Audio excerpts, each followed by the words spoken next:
I'm a Regional Support Officer for FCN, and I work across the West Midlands looking after 4 counties: Derbyshire, Staffordshire, Warwickshire and Worcestershire. Come from a farming background. My parents were tenant farmers of the National Trust down on Exmoor. That's where I spent the first 18 years of my life, living and breathing fresh air and the countryside, and working on a beef and sheep farm. When you get to a certain age, you are invited to go and have a blood test, and as usual I went for my blood test last autumn, and I asked what were they testing, not for any particular reason but just out of curiosity, and they said, oh well, they're just testing for diabetes. And I thought, well, that's okay, but it's not really enough, and I think that it would be time at my age that more conditions might be tested. And so I asked if I could have a broader blood test, not because I've got any symptoms, it's just out of interest really. And back to the GP, yes, we'll organise some other tests, and the results came back showing a raised PSA level, which was a little bit surprising. And the doctor said, well, nothing to be too worried about, but let's do some investigations. So more investigations were carried out, and then the doctor proposed that I should go for an MRI scan. So I had that, and that showed up some areas for concern, and one thing leads to another, which leads to another, and so from there I had a biopsy, and the biopsy showed that I had got prostate cancer, and I was advised then to go and see a consultant. So off I go to the consultant, and he explains that not only have I got prostate cancer, but that it's advanced and it's spread. And he said, well, he didn't tell me an awful lot more, so it was a bit of a shock at that point.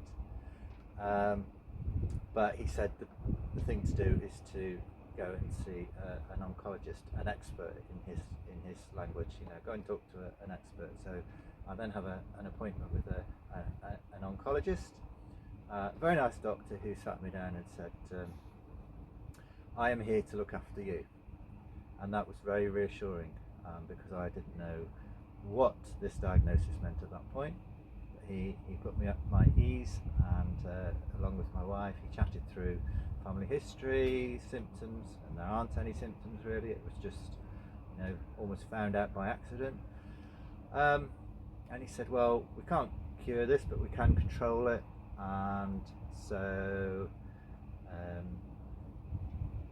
I was then invited to come back, and I didn't see the same consultant on the return visit, but a different gentleman who explained what sorts of options were available. There's hormone therapy, and there is radiotherapy, and another option is chemotherapy, but they weren't proposing that I would have any chemotherapy at this stage. But he got me started on the hormone therapy, which basically reduces the cancer, diminishes it, and starts the control process, if you like. So I've been on some tablets for 28 days. I've had an injection which speeds up that process of control, and I've been to see another consultant who's got me another prescription for some more tablets, which I will take for the rest of my life, and I am being lined up for some radiotherapy treatment. So I've had an MRI scan, I've had a bone scan, I've had a tissue scan, I've had a CT scan, I've had lots of scans, and I've been prepped up for my radiotherapy, which starts later this month, and I have to have 20 sessions of radiotherapy, and then they'll review and see what goes on from there. So the diagnosis is uncertain, in some ways, but they're doing all that they can to get things as under control as possible. And all of this has come about because of the way that FCN works with the Macmillan team, and the message from the Macmillan team is to nip it in the bud and to go and ask the questions and get yourself tested and get yourself checked. And if I hadn't done that, I wouldn't even know I had a problem. But I'm glad I now know, and so something can be done about it. The first time I spoke to my family, it was upsetting in some ways, but my boys didn't really know what to say, and they didn't particularly have any comment to make. They just went off and processed it, and then we had a further chat a couple of weeks later, and they explained a bit more. And the family are rallying around. They're massive support, and they're being more help. The boys have been more helpful at home, taking some of the workload off me with the livestock and so on. So that's all good. It's made me focus on priorities, family being top of the list, and considering how much work I can cope with. And at the moment I want to keep working. I want life to be as normal as possible, and we'll see where the journey goes. But we're all coming to terms with it, and I've got a fantastic group of friends around supporting and encouraging, and some of my friends are going through cancer journeys of their own, so we support one another. I would say it's worth getting some checks done. We look after our animals, we look after our vehicles. We have an annual MOT of our car, for example, and there's a checklist that they go through. But often we don't think about looking after ourselves in the same way, and I've realised that should be a high priority. If you can prevent something, that's far better than getting further down the track and then having to spend lots of NHS money curing it or controlling it.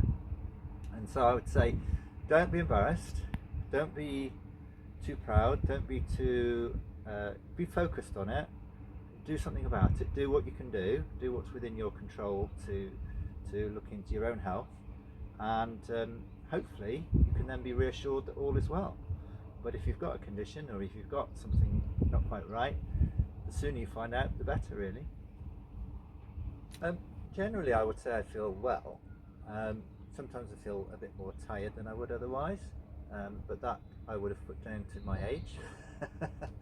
But no, I don't feel bad at all at the moment, and I do think that work is a good thing to be doing, because I don't want to spend half of my time thinking about my health.